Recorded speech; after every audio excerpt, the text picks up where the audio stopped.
Welcome back to my channel. आज हम आपको शामी कबाब बनाना सिखाएंगे।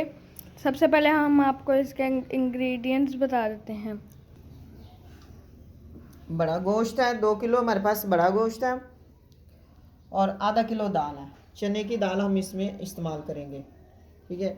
मसालों में हमारे पास है 2 चम्मच नमक है, आधा चम्मच हल्दी, 1.5 चम्मच हमारे पास सुरख मिर्च पिसी हुई, 1 चम्मच दड़ा मिर्च, 1.5 चम्मच चाट मसाला, काली मिर्च आधा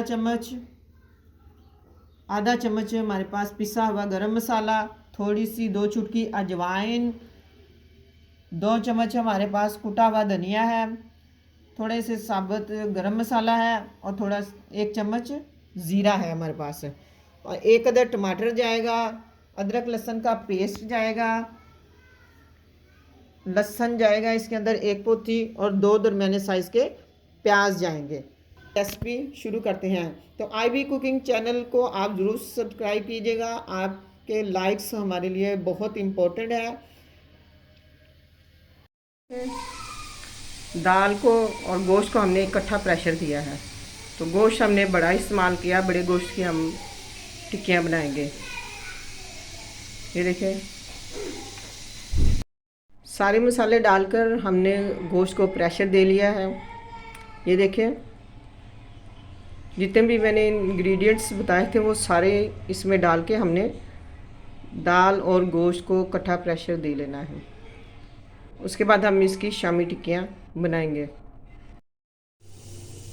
कौन ये देखिए दोस्तों, ये हमारा गोश्त और दाल गल चुकी है। अब हम इसे चॉप कर लेंगे। ये देखिए दोस्तों, अब ये चॉप हो रहा है।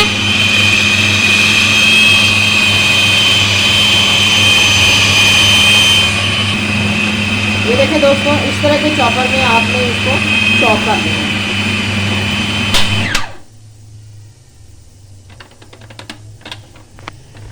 ये देखो दोस्तों, ये चॉप हो चुका है। ये देखें, ये हमने चॉपर में चॉप कर लिया, सारा कीमा और दाल चॉप कर लिया। ठीक है, ये हमारा 2 किलो कीमा चॉप हो चुका है। तो अब हम इसकी शामी टिक्कियाँ तैयार करेंगे। तो देखिए दोस्तों, इस तरह आपने सारी टिक्कियाँ बना लेनी है। इस तरह इसकी लेयर बन जाएगी। 2 घंटे के लिए आपने इसको फ्रीज़र में रख देना। उसके बाद आपने इसको फ्राई करना है। ऊपर फ्रीज़र में रखना है, फ्रिज में आपने टिक्कियाँ नहीं रखनी। फिर उसके बाद शामी टिक्कियाँ हम फ्राई करेंगे। देखिए, हमारी डिश तैयार हो गई है, शामी कबाब। आप भी देखें कितने मज़े के लग रहे हैं। अगर आपको पसंद आए तो हमारी वीडियो को लाइक और सब्सक्राइब ज़रूर कीजिएगा। अल्लाह हाफिज़।